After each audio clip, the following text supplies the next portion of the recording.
Qu'est-ce que la politique monétaire expliquée par les écomanes? Pour répondre à cette question, nous allons aborder divers sujets. Tout d'abord, la stabilité des prix, ensuite la BCE et pour finir, les différentes décisions prises par celle-ci. La stabilité des prix est une augmentation des prix proche de 2% à moyen terme. Cette situation représente une économie stable et en bonne santé. Prenons l'exemple de notre téléphone. Dans cette situation, le prix de celui-ci va augmenter, mais de manière raisonnable. Nous observons sur le deuxième graphique que le pourcentage d'augmentation est proche de 2%, comme le veut la BCE. En revanche, l'inflation est une hausse générale et durable du prix des biens et services. Dans ce cas, le prix de notre téléphone augmentera fortement. Son acquisition en sera donc plus difficile. L'inflation étant à la base un pourcentage d'augmentation des prix, nous pouvons observer son augmentation sur le graphique de droite. L'inflation que nous vivons actuellement est due à un choc sur la consommation et la demande. La fin du confinement a d'un coup augmenté la consommation de par la reprise de l'activité économique. Les prix ont donc augmenté dû à l'augmentation de la demande. Ensuite, la production des entreprises a fortement diminué dû à de nombreux chocs sur l'offre. La guerre en Ukraine a compliqué l'approvisionnement des entreprises en énergie et en matières premières, car les prix de ceux-ci ont fortement augmenté. Ensuite, le reconfinement en Chine a privé l'Europe de beaucoup de biens qu'elle avait l'habitude de consommer. Il était donc plus compliqué pour les entreprises de s'en procurer. Ces deux chocs ont diminué fortement la production et ont donc fait augmenter les prix.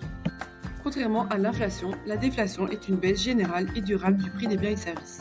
Reprenons l'exemple de notre téléphone. En cas de déflation, le prix de celui-ci va diminuer. Le pourcentage d'augmentation des prix en déflation est négatif. Comparons les différentes conséquences que ces variations des prix peuvent avoir sur l'économie. En situation de stabilité des prix, l'économie se porte bien, car la consommation et les investissements augmentent. La production augmente aussi et donc le nombre d'emplois augmentera également. En revanche, en situation d'inflation et de déflation, l'économie ne va pas bien, car la consommation et les investissements baissent, la production baisse et donc la création d'emplois diminue également. Les variations des prix sont calculées grâce à l'indice des prix à la consommation, appelé IPC. Cet indice est un panier reprenant l'ensemble des biens et services que nous consommons au quotidien. Pour connaître cette variation, nous comparons la valeur du panier de cette année par rapport à l'année précédente. Si celui de cette année est supérieur au précédent, cela signifie que les prix ont augmenté et inversement. La BCE est la Banque centrale européenne. C'est la banque des banques commerciales dans la zone euro. Les banques commerciales sont nos banques telles que ING, BNP, Crélan et bien d'autres. Son rôle est de surveiller et de contrôler le marché bancaire et financier pour maintenir l'augmentation des prix proche de 2% à moyen terme. Pour atteindre son objectif de 2%, la BCE utilise certains outils. Ceux-ci sont soit conventionnels, soit non conventionnels. Les outils conventionnels sont représentés par les taux directeurs, le taux de facilité et le taux de refinancement.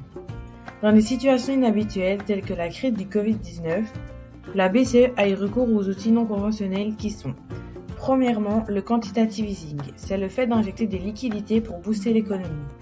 Deuxièmement, le forward guidance, c'est la communication entre la BCE, les ménages et les entreprises. Cet outil a pour but de maintenir la confiance des agents économiques. Et pour finir, le TPI. Durant cette vidéo, nous allons nous consacrer principalement aux outils conventionnels. Mais comment fonctionne cet outil? Eh bien, c'est très simple. La BCE possède des liquidités, c'est-à-dire de l'argent liquide.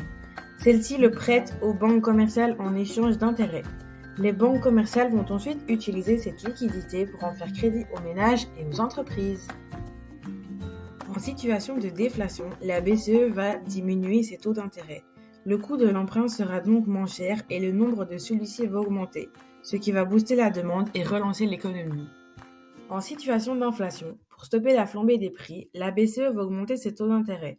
Le prix de l'emprunt sera donc plus cher et le nombre de celui-ci va diminuer, ce qui va créer un enchaînement et faire diminuer la demande et par la suite les prix. Enfin, pour répondre à notre question de base qui était « Qu'est-ce que la politique monétaire ?», nous pouvons maintenant répondre que la politique monétaire est l'ensemble des décisions prises par la BCE pour maintenir la stabilité des prix proche de 2% à moyen terme.